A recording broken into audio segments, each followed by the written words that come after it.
ডিম বেসনের আজকে একটি নতুন রেসিপি আপনাদের সঙ্গে শেয়ার করব। রান্নাটা সহজ হলেও এর স্বাদ কিন্তু মোটেই সহজ নয়, ঠিক যেন মাশরুমের মতন খেতে লাগবে। আর আপনারা যদি চান তরকারিতে পিস পিস করে কেটেও দিতে পারেন। আমি গোল বলের মতন দিয়েছি। প্রথমেই একটা পিস আপনাদেরকে কেটে দেখাচ্ছি। মশলা সমেত ঝোল ভেতরে ঢুকে গিয়ে দেখুন কতটা নরম তুলতুলে আর কতটা সফট হয়ে গেছে। দেখে কি লোভনীয় মনে হচ্ছে না? বাড়িতে একবার এই রেসিপিটা অবশ্যই ট্রাই করুন। আপনি যদি কাউকে না বলেন তাহলে কেউ ধরতেই পারবে না আসলে রান্নাটা কি দিয়ে করা হয়েছে। তাই ভিডিওটা সম্পূর্ণ দেখার জন্য সঙ্গে থাকুন। প্রথমেই একটা বাটির মধ্যে আমি 2টো ডিম ভেঙে নিয়েছি আর 2 চামচ বেসন দিয়ে সামান্য লবণ আর সামান্য হলুদ গুঁড়ো দিয়ে ভালো করে ফেটিয়ে নেব। এখানে কিন্তু কোনো মশলা দেওয়ার প্রয়োজন নেই, কারণ ডিম বেসনের ভেতরে মশলা সমেত ঝোল খুব সহজেই ঢুকে যায়। তাই এখানে আমি কোনো মশলাই ব্যবহার করছি না আর মশলা দেওয়ার প্রয়োজনও নেই। বাটিটা সাইডে রেখে দিয়েছি আর এবার আমি একটা খোলা বসিয়ে দেব। খোলাতে প্রথমে তেল ব্রাশ করে নিচ্ছি। তেল ব্রাশ করে নেওয়ার পর 1 হাতা করে ব্যাটার আমি খোলার মধ্যে দিয়ে দিচ্ছি।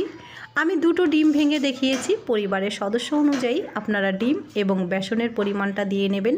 ব্যাটারটা দেওয়ার সাথে সাথেই দেখুন ফুলে গিয়ে উপরের দিকে উঠে আসছে। এটা ননস্টিকি খোলা, তাই আমি 3-4 মিনিটের জন্য ঢাকা দিয়ে রেখে দেব। আপনাদের কাছে যদি ঠিক এরকম একটা খোলা না থাকে তাহলে আপনারা জলে ভাপিয়েও এই রেসিপিটা তৈরি করে নিতে পারেন। একটা প্লেটের মধ্যে ব্যাটারটা দিয়ে তারপরে জলের ভাপে বসিয়ে দেবেন, কিংবা বাটির মধ্যে দিলেও হবে। জলের ভাপে বসিয়ে নিলে সময়টা একটু বেশি লাগবে। 7 থেকে 8 মিনিটের জন্য ঢাকা দিয়ে রেখে দেবেন। আর আমি 3-4 মিনিট পরেই ঢাকনা খুলে নিয়েছি। এবার আমি গ্যাসটা অফ করে দিয়েছি আর সবগুলো খুব সুন্দরভাবে তৈরি হয়ে গেছে। অপর সাইডটা হওয়ার কোনো প্রয়োজনই নেই। এবার রান্নার মেন প্রসেসে চলে যাব। আর রান্নাটা করার জন্য কড়াইতে 2 টেবিল পরিমাণ সর্ষের তেল গরম করে নিয়েছি। গরম তেলে ফোড়ন দিচ্ছি গোটা জিরে 1/2 টিস্পুন পরিমাণ আর 2টো এলাচ। এবার ফোড়ন আসা পর্যন্ত একটু লাল করে ভেজে নিতে হবে। ফোড়ন এসে গেলে দিয়ে দিচ্ছি পেঁয়াজ রসুন আদা বাটার একটা পেস্ট। প্রথমে ফোড়নের সাথে পেঁয়াজ আদা রসুনের কাঁচা গন্ধটা যাওয়া পর্যন্ত একটু ভেজে নেব। তারপরে এখানে অ্যাড করে নিচ্ছি একটা মিডিয়াম সাইজের টমেটো পেস্ট। টমেটো পেস্টটাও আমি পেঁয়াজ রসুনের সাথে ভালো করে কষিয়ে নেব। তারপরেই সব মশলাগুলো এখানে আমি অ্যাড করে নিচ্ছি। তরকারির স্বাদ মতো লবণ এখন আমি একবারেই দিয়ে নেব। 1/2 টিস্পুন পরিমাণ দিয়ে দিচ্ছি হলুদ গুঁড়ো। ঝালের জন্য শুকনো লঙ্কার গুঁড়ো দেব 1/2 চামচ পরিমাণ, আর কালারের জন্য 1/2 চামচ পরিমাণ কাশ্মীরি লাল লঙ্কার গুঁড়ো অ্যাড করেছি। জিরে গুঁড়ো ধনে গুঁড়োর পরিমাণটাও 1/2 চামচ পরিমাণ দিয়েছি।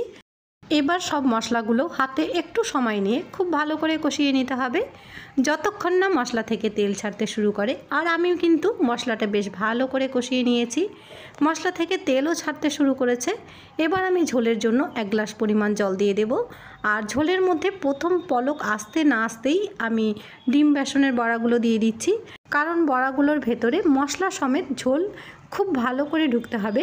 আর সেই জন্য আমি 3-4 মিনিটের জন্য ঢাকা দিয়েও রেখেছি। আর 4 মিনিট পরে ঢাকনা খুলে নিয়েছি। দেখুন এক একটা বড়া ফুলে গিয়ে কত বড় বড় হয়ে গেছে। এই তরকারিতে ঝোলটা পাতলা কিংবা ঘন দুটোই খেতে ভালো লাগে, তাই ঝোলের পরিমাণটা আপনারা আপনাদের মতন করে বুঝে দেবেন। আর বড়াগুলো কিন্তু বেশ খানিকটা রস টেনে নেবে, তাই ঝোলের পরিমাণটা একটু বাড়িয়েই দিতে হবে। তরকারি টেস্টটাকে ব্যালেন্স করার জন্য আমি সামান্য পরিমাণ চিনি দিয়েছি।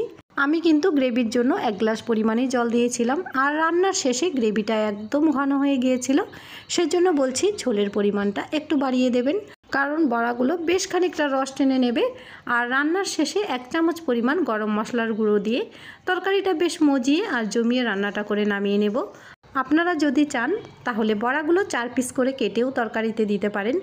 এর স্বাদ কিন্তু খেতে অনেকটাই মাশরুমের মতন লাগবে। ভিডিওর প্রথমেই একটা পিস আপনাদেরকে কেটে দেখিয়েছিলাম যে বড়ার ভেতরে মশলা সমেত ঝোল কত সুন্দরভাবে ঢুকে গেছে। তাই বড়ার ভেতরে আমি কিন্তু কোনো মশলাই দিইনি। দেখুন মশলা সমেত ঝোল ভেতরে ঢুকে গিয়ে কত সুন্দরভাবে ফুলে উঠেছে। রিপিট আপনাদেরকে আবারও দেখাচ্ছি। ভিডিও ভালো লাগলে লাইক শেয়ার সাবস্ক্রাইব করতে ভুলবেন না। আরেকটি নতুন রেসিপির সাথে আপনাদের সাথে আমার আবারও দেখা হবে। ততক্ষণের জন্য এখানেই বিদায় নিচ্ছি।